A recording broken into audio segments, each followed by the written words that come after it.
Kimbo, kinonfirm niya naman na may blanco yung BICAM, and sabi niya, the technical staff were authorized by both houses to make the necessary corrections. And tukoy na ang budget sa blank items before lagdaan ng BICAM, at importante daw, kompleto at walang blanco ang enrolled bill. Pwede Your ako comment on that, yes. Tom. Unang-una, magpapasalamat ako at gi-admit niya na totoo merong blank item sa BICAM committee report. Sinabi niya yon. While yung iba niyang kasama doon sa BICAM really denied, no? I can count on 4 na nagsabing walang 3 or 4 na walang blanco. But you heard it from her, sinabi niya may mga blanco. At sinabi niya na may predetermined amount. Okay, ang sagot ko yan, kung may determined amount, bakit hindi nyo sinulat sa blanco? Bakit blanco pa rin? At saka yung sinabi niya, technical staff are authorized to make the necessary corrections. Kung titingnan mo yung omnibus motion, and I think she signed that omnibus motion, omnibus motion is very clear that the technical staff are allowed to make corrections in cases of grammatical, typographical, and printing errors. Yung pag-fill up nung blank item, that is not anymore grammatical or typographical. You are practically putting a substantial amount in what could have been 0 or blank. Kung blank yung BICAM report mo, tama yung sabi ni Speaker Bibot na pagdating mo sa enrolled bill, blank din yan.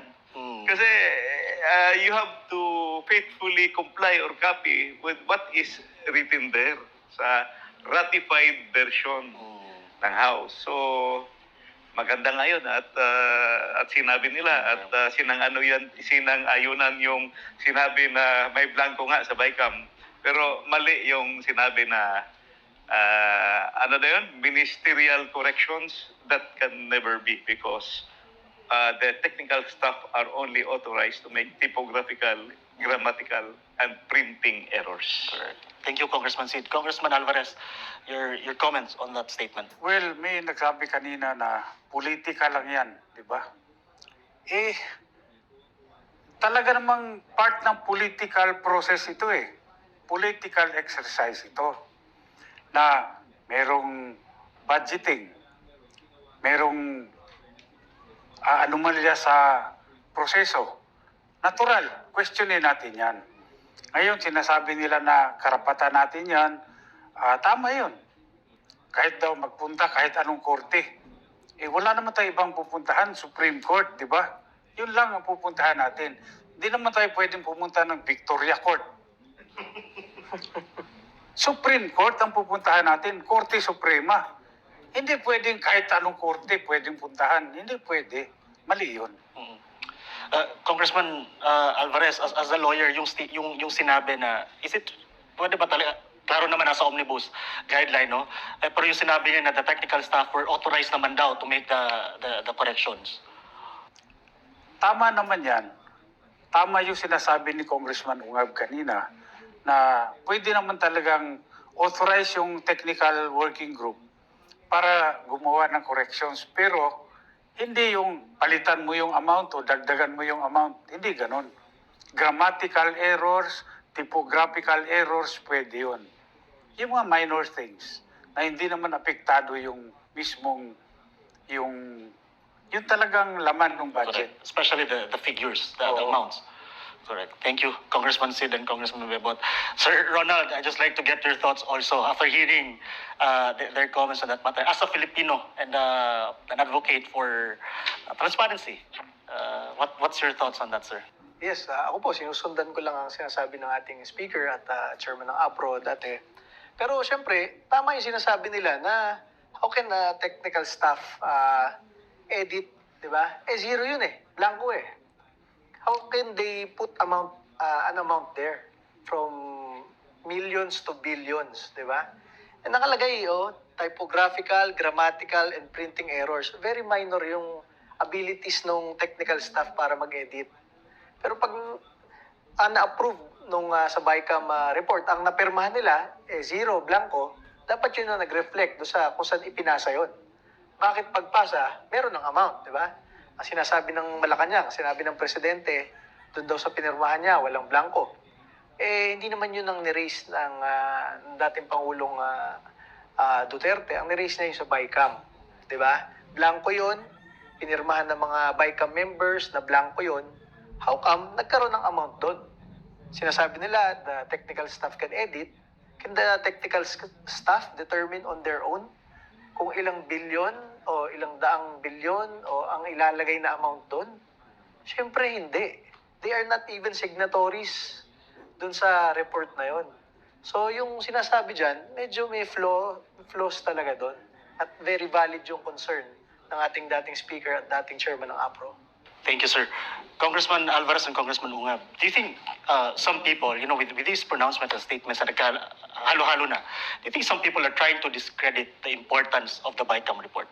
Kasi ang nagiging punto nila ngayon, may blanco nga doon, pero ang importante, kumpleto ang enrolled bill eh. So doon sila po focus eh. At the end of the day, enrolled bill daw ang mahalaga.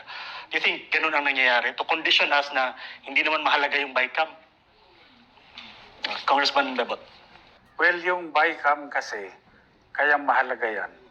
Dahil siyempre yung version ng House at saka ng Senado, normally magkaiba yan.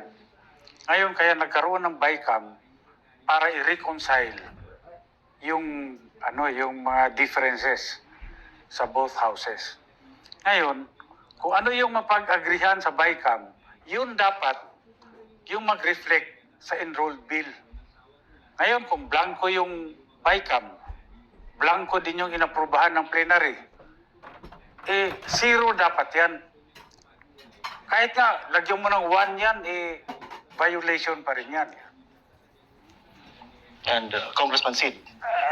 Yung sa mga eksperyensyado na sa budgeting, merong dalawang steps dyan na tinatawag nating faithful copy, parang i-xerox copy. Yung from NEP to GAB 1, yung first reading na GAB 1, yung GAB mo. NEP to GAB, that's faithful copy, xerox copy yan. Parang kung ano yung nasa NEP, kopyahin mo. Yung BICAM report mo, faithful copy din yan, doon sa yung enrolled bill. Hindi ka pwedeng gumawa ng enrolled bill na wala doon sa BICAM report. Malaking kasalanan yan. In the words of former Speaker Alvarez, criminal.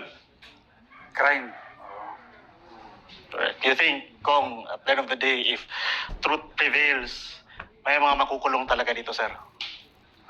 Kung talagang susundin yung batas, mukhang meron. Kaya nga ako, gusto ko rin manawagan. Marami namang magagaling na criminal lawyers dyan. Iba ka naman pwedeng tumulong dito sa atin. Okay. Thank you, Kong. So, yun nga, I think many of our fellow Filipinos are mag-aantay sa talagang ano pa magiging development nito, Congressman Sid, Kong Bebot, and Sir Ronald. And for sure, Kong, this will not be the last time, again, as you mentioned, because, right from the start, we have been very consistent. You have been very consistent in pointing out the irregularities or the questionable things in the BICAM. But for the past weeks, we've heard many versions ng statements from the executive department and from the legislative. Deny, inadmit. But I think the point here is from your end, Congressman Sid, you've been very consistent. You found irregularities, that's why we're questioning it, and we've brought it up sa Supreme Court. So hihintayin natin yan. Congressman Sid, Congressman Bebot, are there any other things that you wish to discuss, particularly on the budget issue? Itong nangyari ngayon, yung blanco, tapos merong nag-fill up, pinadala sa Malacanang, pinapirmahan sa Pangulo. Malinaw ito na ginago talaga nila yung Pangulo rito. Ginago nila. Kung hindi pa gago, ginago nila rito. Ngayon, ikaw ang Pangulo ng Pilipinas, papayag ka ba na ginago ka ng mga taong to? Dapat gumawa ka ng hakbang dahil nakakahiya ito. Congressman Alvarez, sorry, Congressman Alvarez, speaking up from that point, do you think the President was not aware of all this? Do you think? Aywan ko hindi ko alam. Kasi kung presidente ka, maraming paraan para ma-verify mo kung ginagago ka na ng mga tauhan mo o mayroong taon nang gagago sa'yo. Ngayon, kung hindi mo man inalam yan, abay, malaking problema tayo. Thank you, Congressman Sid, anything else that you wish to point out? Yes, it's good that we went to the Supreme Court, and I'm sure a lot of people, a lot of groups are going also to the Supreme Court. Ang isang maganda lang, napag-usapan ito ng taong bayan. A few days ago, nag-ikot ako sa barangay. Sinalubong ako ng aking mga barangay opisyalis, kapitan at kagawad. Alam mo, sabi ng kapitan at kagawad, Sir, grabe pala doon sa inyo. Bilyones na kakaligtaan, nagiging blanco. Sabi ko, hindi ako kasama doon ha. Hindi ako member ng BICAM at I never signed that report. I did not vote to ratify it kasi absent ako. Sabi ko, nakita niya na, Sir, kami nga sa barangay budget lang yan. Binabantayan namin. Meron kaming hearings, meron kaming report. Down to the last centavo. Accounted namin yan. So, ngayon, aware yung mga barangay officials. Tinitingnan nila kung ano yung procedure ng pag-process ng budget sa national. Kasi sa barangay nga, nagbabantay na sila. How much more dapat sa bilyones? Magbabantay sa itaas, lalo na ito sa national. That's really a very interesting point and also kung sino. And tama ka dyan, Kong. I think one of the best things that has happened here after your revelation is that people are talking about it. More and more Filipinos are actually talking about it, and we hope to continue this discussion until the truth comes out and may decision ng ating Korte Suprema hinggil dito. And Kong, I think yun na yung the only items that we will cover on this issue sa budget.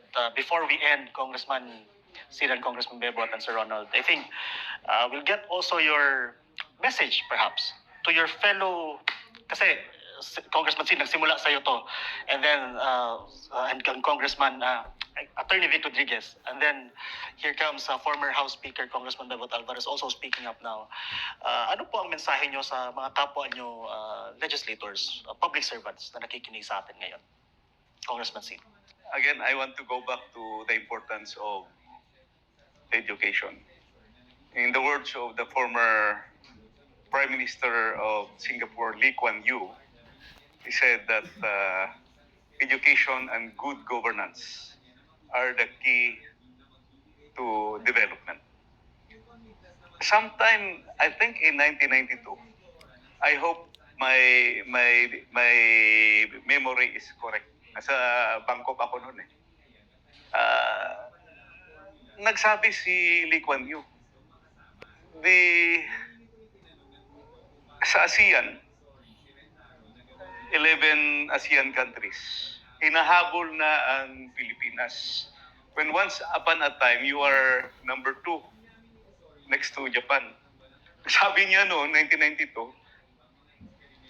you have to hindi shape up yung word niya eh. Parang may mention na Filipinos, you have to work hard or Vietnam will overtake you. Ngayon, na-overtake na tayo ng Vietnam. So, good governance is the key to development. Sana naman magising na tayong lahat. Huwag na nating hintayin, mahabol pa tayo ng Bangladesh at Cambodia. Because we don't want to wake up one day na tayo ay nasa last na ng ASEAN countries. Magtulungan tayo. Kaya ko nga nilabas ito kasi for the people to start talking about it. Hindi naman pwedeng hindi tayo magsalita. Nakita na natin yan. I was happy that pagdating ko dito, the former president was here, Attorney Vic Rodriguez was here, Attorney Delgra was here. So napag-usapan namin na dapat ilabas talaga yung nakita natin na blank sa BICAM report. Let's go back to education. It's everybody's dream to educate our children. Our children's children. Huwag nyo namang gawin yun na bawas-bawasan nyo pa yung education sector na budget. Na dapat yun ang pinaka-priority natin. education is an equalizer.